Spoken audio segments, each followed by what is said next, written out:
Jaya Radha Madhava Kunja Bihari Jaya Radha Madhava Kunja Bihari Jaya Radha Madhava Kunja Bihari Jaya Radha Madhava Kunja Bihari Jaya Gopi Jana Vallabha Girivaradhari Jaya Gopi Jana Vallabha Girivaradhari Jaya Gopi Jana Vallabha Girivaradhari Jaya Gopi Jana Vallabha Girivaradhari Yashodanandana Brajjana Ranjana Yashodanandana Brajjana Ranjana Yashodanandana Brajjana Ranjana Yashodanandana Brajjana Ranjana Yamuna Tira Vanachari Yamuna Tira Vanachari Yamuna Tira Vanachari Yamuna Tira Vanachari Jaya Radha Madhava Kunja Bihari Jaya Radha Madhava Kunja Bihari Hare Krishna Hare Krishna Krishna Krishna Hare Hare Hare Rama Hare Rama Rama Rama Hare Hare Hare Krishna Hare Krishna Krishna Krishna Hare Hare Hare Rama Hare Rama Rama Rama Hare Hare Hare Krishna Hare Krishna Krishna Krishna Hare Hare Hare Rama Hare Rama Rama Rama Hare Hare Hare Krishna Hare Krishna Krishna Krishna Hare Hare Hare Rama Hare Rama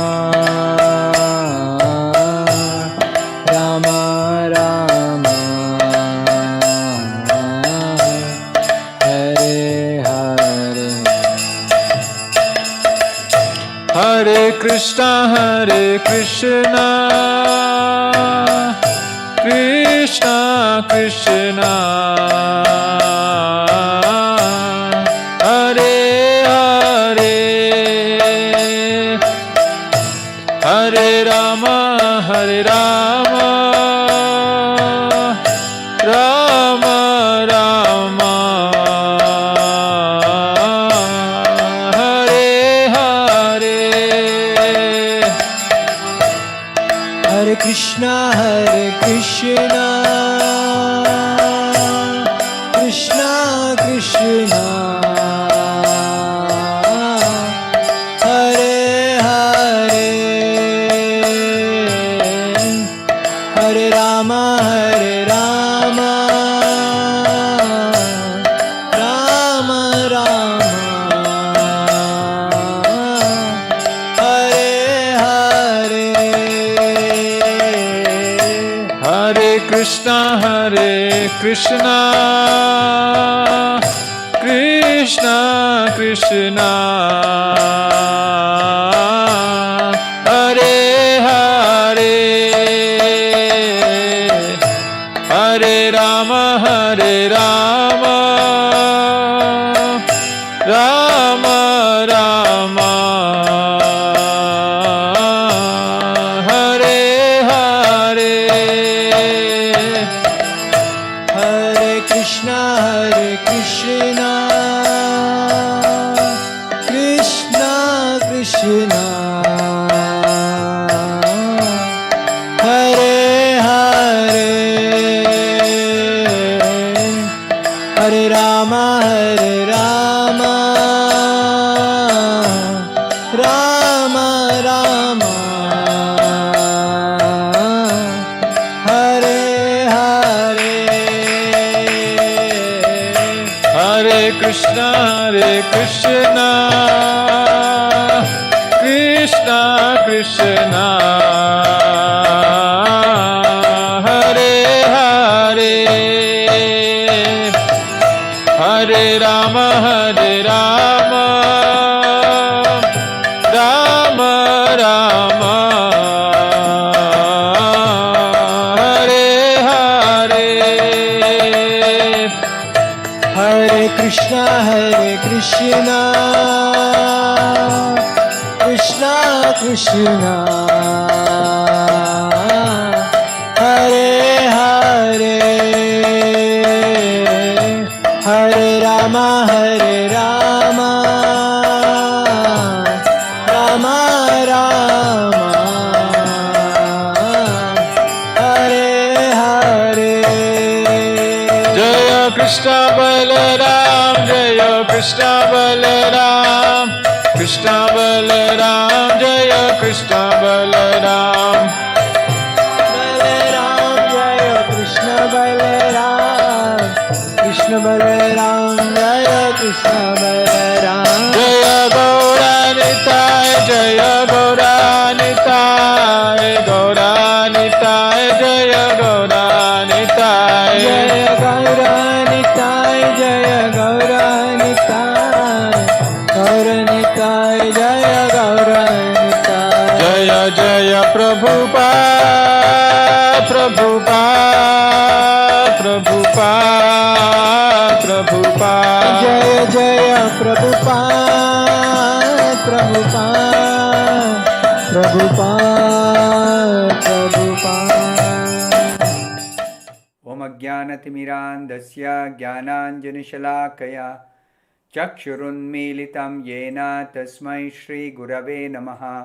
Nama Om Vishnupadaya Krishna Presthaya Bhutale Srimate Bhaktivedanta Swaminiti Namine.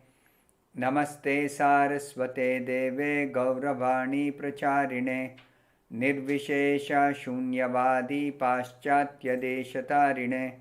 Jaya Shri Krishna Chaitanya Prabhu Nityananda Shri Advaita Gadadhara Srivasadi Gaura Bhakta Vrinda.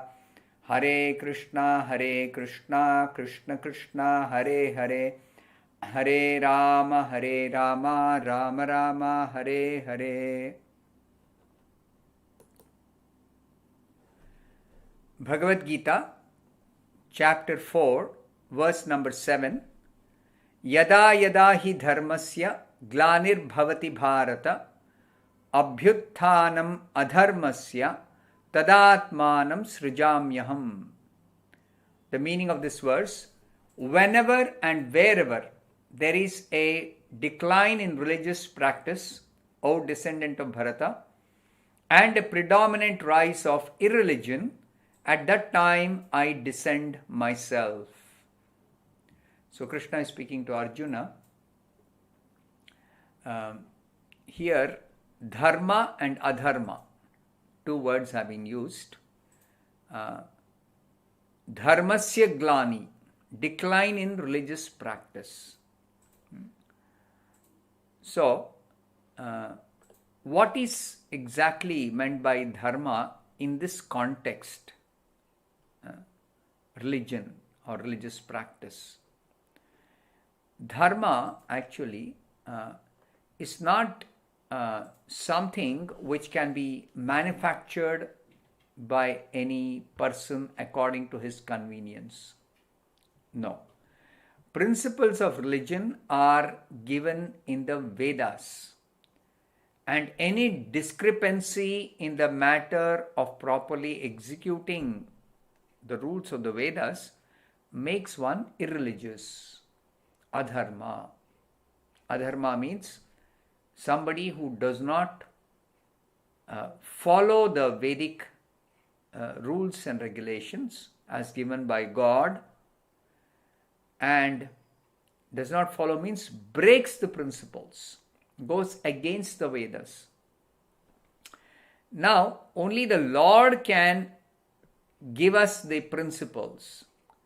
In fact, the Bhagavatam says, originally the Lord Himself, Supreme Lord, instructed the Vedic knowledge to Brahma from within Brahma's heart. Because in the beginning only Brahma was there, beginning of creation. Brahma was born from the Lord, and he was alone. He was the only created being. So who will instruct him? How will he get knowledge? It is Krishna who instructed Brahma from within Brahma's heart. In fact, Krishna is seated in everybody's heart. That's a fact. Every created being, Krishna is seated in that particular person's heart. So, principles of dharma or religion are direct orders of the Supreme Personality of Godhead. Now, throughout the Bhagavad Gita, these principles are clearly mentioned. So, one has to follow the order of the Supreme Personality of Godhead, Krishna, and that constitutes dharma. In the Bhagavad Gita, the highest principle of religion is said to be surrender to Krishna only. Mam ekam sharanam vraja. So all the Vedic principles, they are leading one to completely surrender to Krishna only. And when such principles are disturbed by the demoniac, who disturbs these principles? It's the demoniac natured persons. Then the Lord appears. Then it is also told that the word srijami, abhyutthanam adharmasya tadatmanam srijamyaham. Srijami is not used in the sense of creation. Manifest. What is the meaning of the word manifest? Manifest means the Lord is always existent in His original form, and He becomes visible in this world in His original form only, in the same original form. He doesn't take birth in terms of taking a material body. He does not accept any material body. When we take birth in this world, any person, we are taking a material body. We are being covered by a material body. The Lord does not get covered by a material body. he comes in his original form and he becomes visible. He's always in his original form in the spiritual world. And from the spiritual world, he comes to this material world. Comes means he becomes visible, that's all. And although he appears on schedule, still he's free to do so anytime according to his own will. He is not bound by any laws, any rules, any regulations. All the rules and regulations are meant for us. They're not meant for the Lord. He is completely free. He is totally independent, supremely independent. So, therefore, we should not mistake the Lord's position, and we should not mistake we are equal to God. We are always subordinate.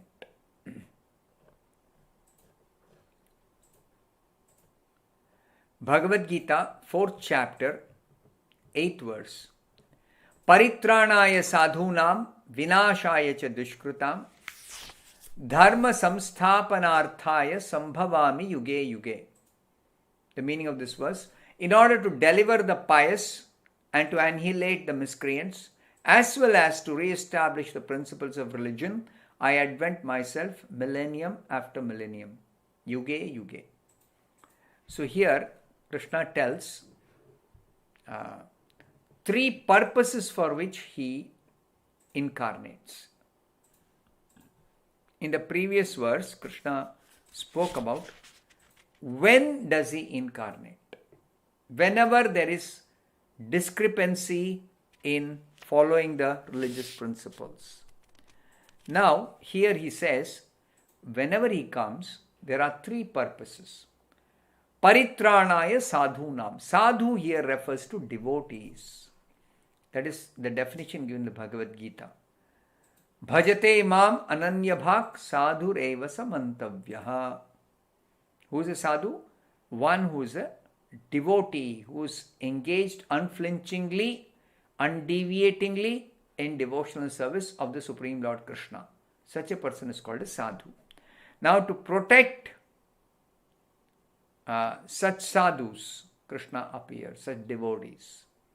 Vinashaya cha dushkrutam, to destroy or kill, or more suitable will be to annihilate the miscreants, dushkrutinaha, vinashaya cha dushkrutam, and dharma samsthapanarthaya, to establish, re-establish the real principles of religion.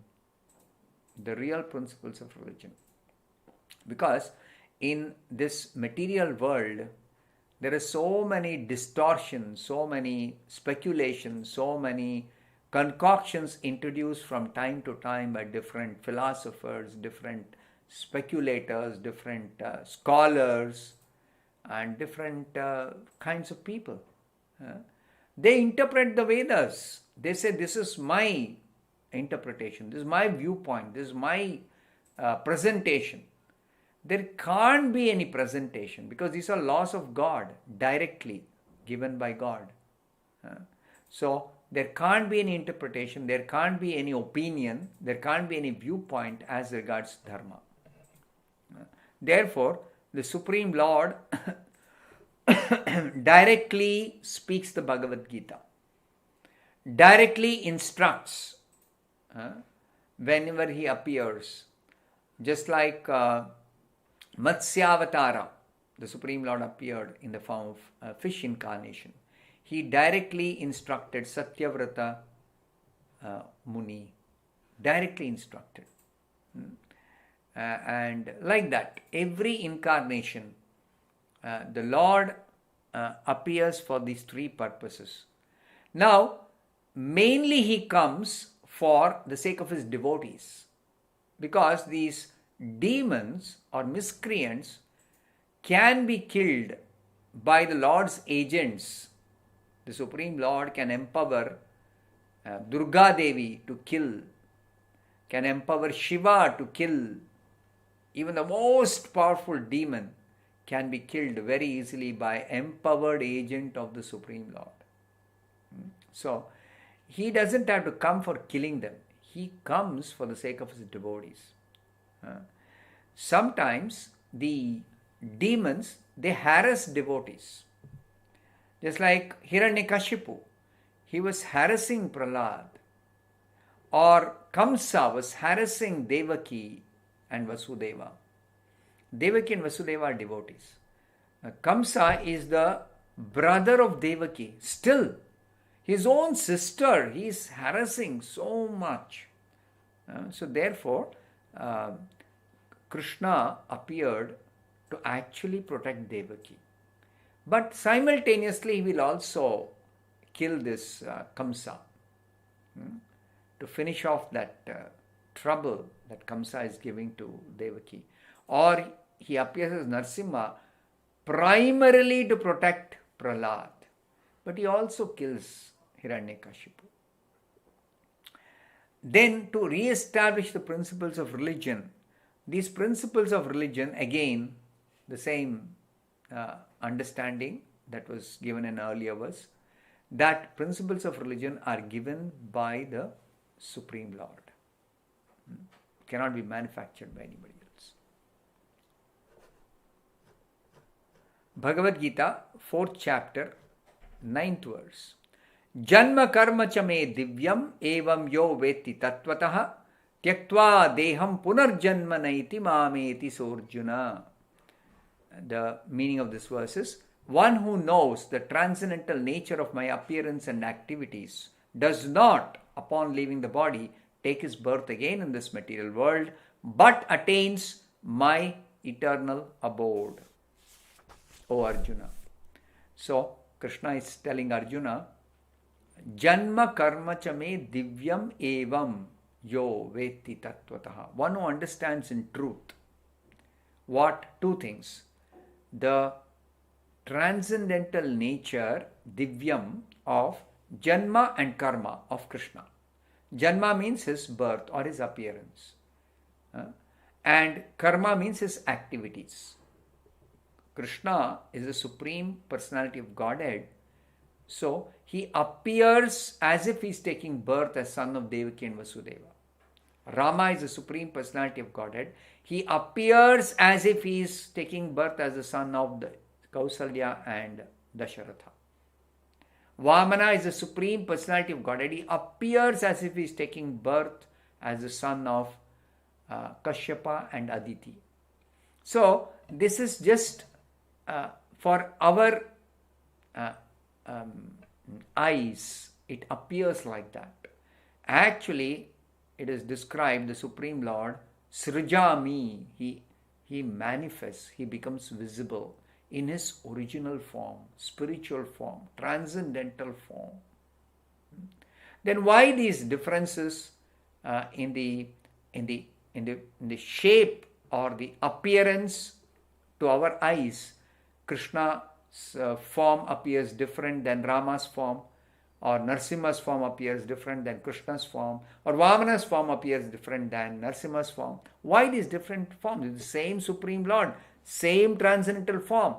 Now the appearance is not some random, some form. No, it is exactly the way the devotees relate with the Lord in the particular relationship of their loving devotional service. All the devotees of Krishna, they relate with him in that form as Krishna. Again, in the form of Krishna, the relationships are also many. It's not one relationship. Yashoda relates with Krishna as his mother. The cowherd boyfriends of Krishna relate with Krishna as his friend. Young boys, 5-year-old, 6-year-old, 7-year-old, like that. And the cowherd girls, young girls, they relate with Krishna as his beloved. The elderly gopis, they relate with Krishna as his mother. It's not Yashoda alone. And like that, even the cows, they relate with Krishna. the birds, the bees, the cows, everyone in Vrindavan relates with Krishna as their loving, as his loving servitor. Everyone serves Krishna out of love. And Krishna reciprocates with each one of them. He reciprocates equally with everybody. For Krishna, nobody is special. He does not make partiality. So that is Krishna's form. In different forms, in different appearances, the same Supreme Lord, one Supreme Lord. Even as Krishna, Rama, Narasimha, Varaha, Vamana, all are one person only. All are one person. Unlimited forms, unlimited relationships, unlimited devotees. That is the Supreme Personality of Godhead. I'll take some questions now.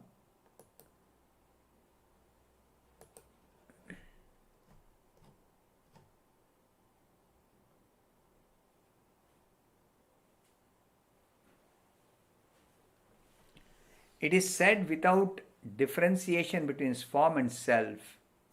Lord is without differentiation between his form and self. It is correct understanding that his form and self is Satchidananda, and thus also all his incarnations and expansions. Yes, all Satchidananda. Nothing material in them.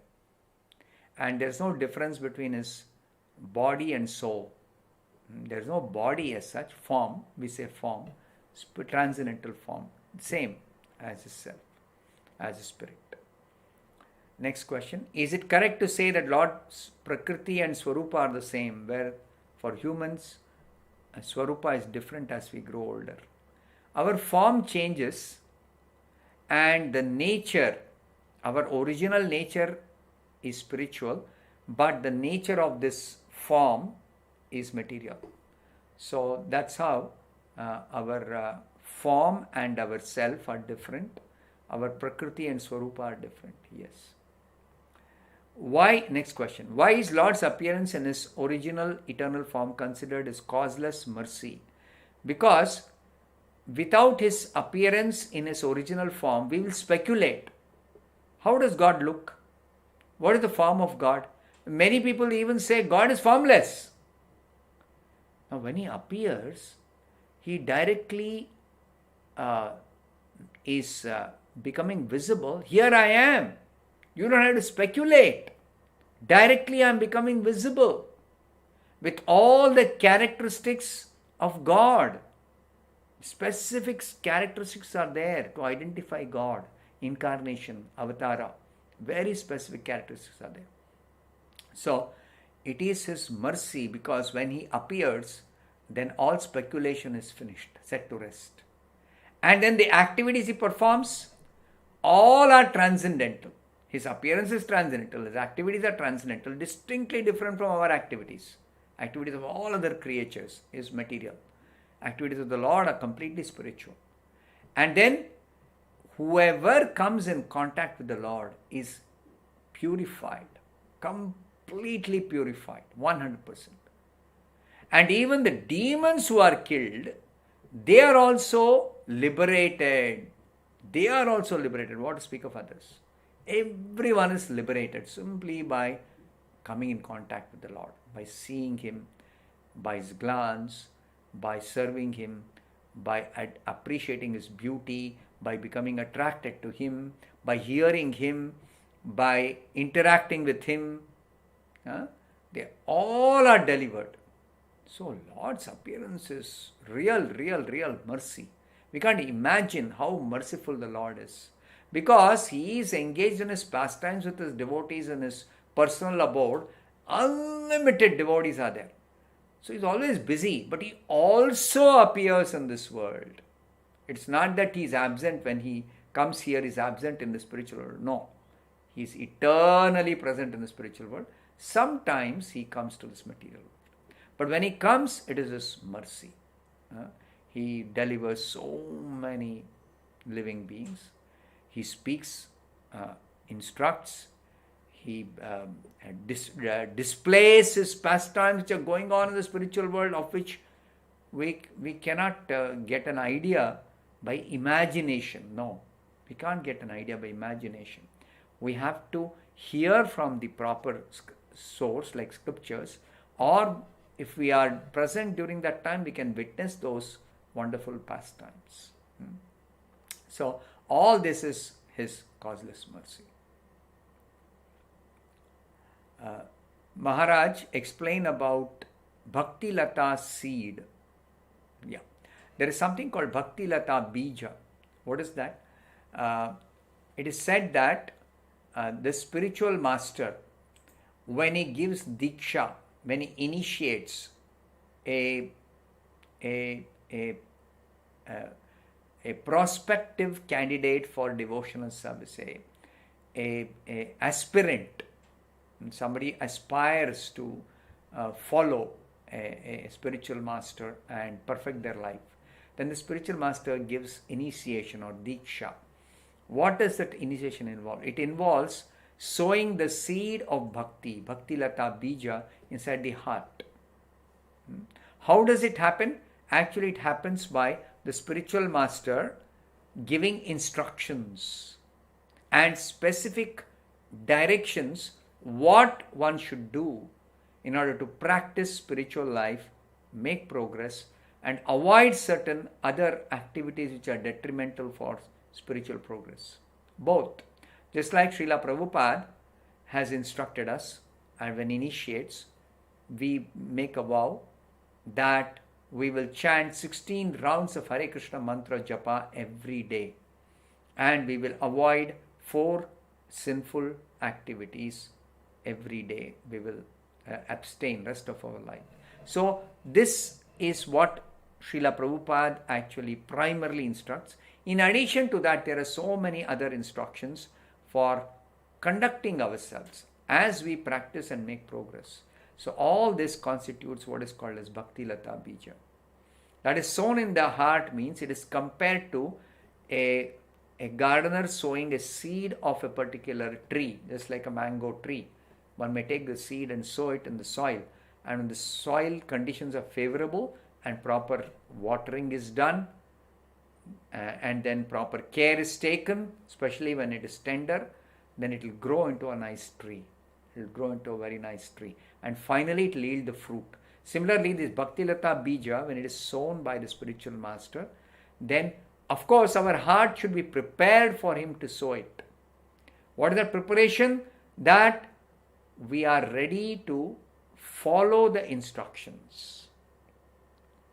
It's not that the spiritual master will give Diksha merely a formality or a function or some kind of ritual, and that is the end of it. No.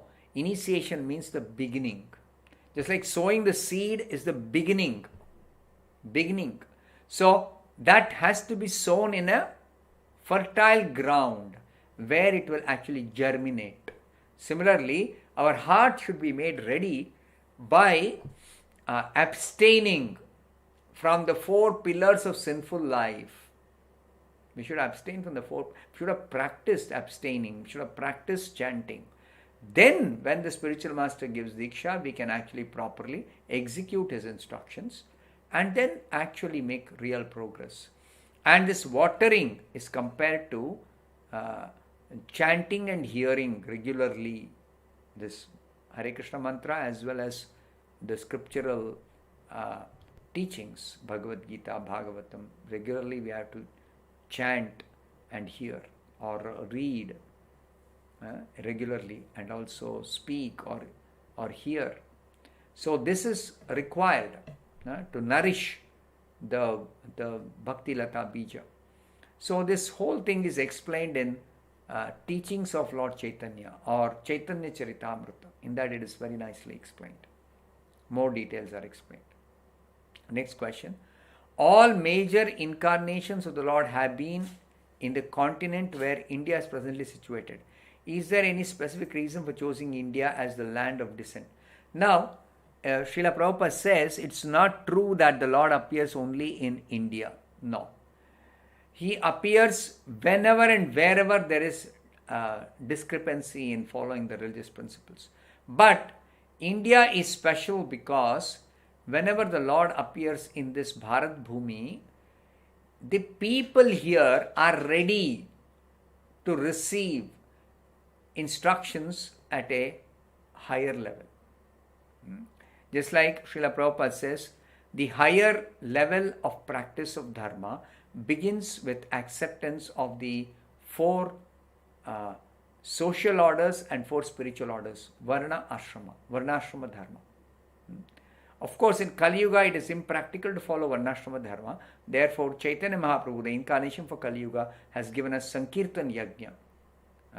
But otherwise, the Supreme Lord wants the society to be organized in such a way that everyone in the society practices Dharma. Everyone in the society. There is no discrimination that some practice of Dharma is limited to only Brahmanas or only some select population. No, it is meant for everybody. In fact, the Lord does not even say it is only for humans. Just like Chaitanya Mahaprabhu, he delivered one dog. There are so many instances. Like that, so many birds. But the point is, the Lord is ready to deliver anybody who is ready, who are not still having desires for enjoying in this world, who don't identify anymore with this world. Of course, human form of life is very, very special and precious for this purpose of the Lord to deliver. Primarily, human beings are meant to actually practice, understand, follow, and participate in the process of Dharma. Yes, but then it is not limited to only humans. As far as the Lord is concerned, every living being is his part and parcel. Mamaivamsho jiva loke jiva bhuta sanatana. So for the Lord, there is no distinction between one living being and another living. But our condition is such that even among different types of species, human species are very, very special because they developed consciousness. But even among the human beings, there are people who don't accept, who don't feel the need, who are against. Sometimes they're against, or sometimes they're indifferent, sometimes they are too materialistic. They say we have no time, we are happy the way we are. In total ignorance they speak like that. Even though they are constantly harassed by different types of problems. The Bhagavatam declares padam padam yat vipadam. Every step there is danger. Every step there is danger. Mind you, literally also we can understand this.